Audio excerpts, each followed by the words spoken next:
What's up, everybody? Mike from Dead Bricking here. Today is day 4 of LEGO investment reviews. Today I have for you one of my favorites of 2021. Star Wars 75319, the Armorer's Mandalorian Forge with 258 pieces. This is a solid set for 30 bucks. Let's get to it. Okay, so we got Star Wars 75319, the Armorer's Mandalorian Forge with 258 pieces. This set comes with the Mandalorian that we've seen before already with his Beskar armor.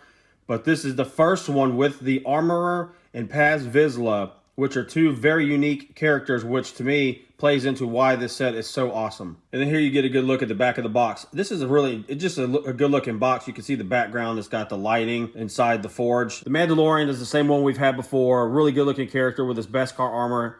He's got his rifle and his blaster. He's got a lot of detail with his Beskar plating on his chest, on his knee pads. Then he's got his weapons belt. You can see from the side he's got his armor plating on his shoulder and his wrist. Plus he's got his Mudhorn signet on his shoulder, which I think is really cool looking. He comes with his standard jetpack. Same black head. Hopefully we'll get a Din Djarin head in 2022. And then the backside still pretty darn detailed with the Beskar armor. The backside of his strap with his weapons belt. Paz Vizsla is decked out. I think this character looks fantastic. You can see he comes with his rifle. The one thing about Paz Vizsla is he is very top heavy. He has the big jetpack on the back we'll look at. Plus he has the armor shoulder pads that they have on top of him. It gives extra detail, makes him look a little bit bigger. I really like the blue. I think they did a great job with the helmet. You can see little details on the top, almost like carbon scarring. Lots of detail all the way from the chest plate all the way down to the toes. He's got the yellow on the knees. He's got the blue definition of the toes of his boots down here, and then the brown waist belt. Phenomenal job with this character. On his shoulder pad, he has the Mandalorian signet, which I think just looks freaking awesome. The black on top of that light blue.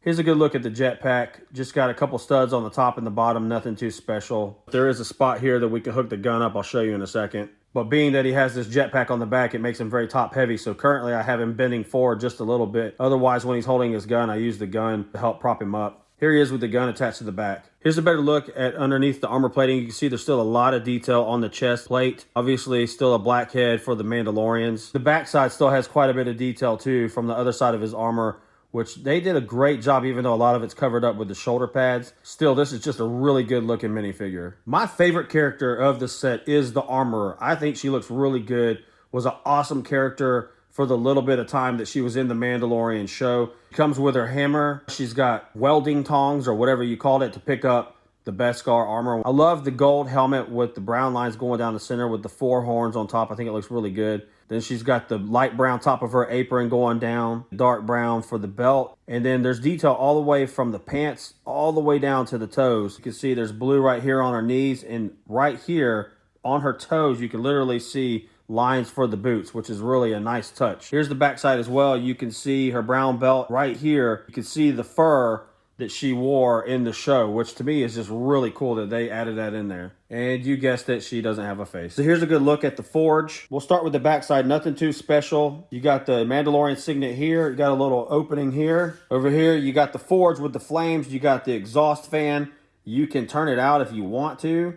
Not really sure why you may want to, but it can. It wobbles, but it's not something that levers up and down. There are 4 prongs around the forge, and you got an armorer's hammer right here. One extra cool thing you have is an arm here with a box where you can take a piece of Beskar and put it down into the flame to heat it up to start welding. Right here you got like a little table with a drink. Right here you have the option to separate it into 2 pieces. So here's a good side view of the forge. Now, like I said, it would attach right there. Over here you have a little, I guess like an engraving station. You got the blue, I would say laser. You got the handle. Here's a piece of Beskar if you wanted to engrave something into it. You got your computer over here to do whatever you need to do. Got a cabinet right here. You can see inside the cabinet, it's got some tools. Got a broom handle over here if you make a mess. Got the Mandalorian signet over here. Right here, we got a plain Mandalorian helmet and a sharpening station. I love this set. For $30, I think it's a great deal. You get a lot going on with this set, a lot of detail. Now, obviously, if they made it like a $50 set, I think they could have made it a lot better. But they were trying to reach a certain price point for whatever reason.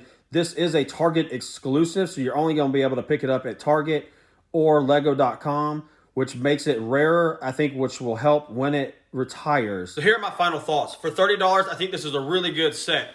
I love it as a collector. The Mandalorian we've seen, but the thing that's going to take this thing through the roof, I think, once it retires, or will really help it once it retires, is the Armorer and the Paz Vizsla characters. Those are what's going to sell it. I can't imagine there's going to be another armorer in any Lego Mandalorian sets. I highly doubt it. Paz Vizsla, possibly. This set's going to do really well. The thing that's tough about it is, being that it's only a Target exclusive, it's not as readily available, which will help us, I believe, once it retires and we want to resell it. But another downside to that is Target notoriously seems to not want to mark certain things down. My experience, I haven't seen them mark down very often things that are Target exclusive. I'm sure it happens, and if we're able to get a good discount on it, cool. If nothing else, you might want to get the Target Red card. At least that way you get 5% cash back when you're buying it from Target. Otherwise, you might just want to buy them from the Lego store when you can get double VIP, gift with purchase, things like that. Let me know your thoughts in the comments below. Do you own this set? Did you get it for anybody for Christmas? Are you planning on investing in it? I think this set's going to kill it once it retires. That's my personal opinion, and this is all for fun, right? Okay. If you're new to my channel, thank you so much for watching. Please hit that subscribe button, like my videos. It helps me get it out to other people. I'm Mike with Dead Bricking, and I'm out.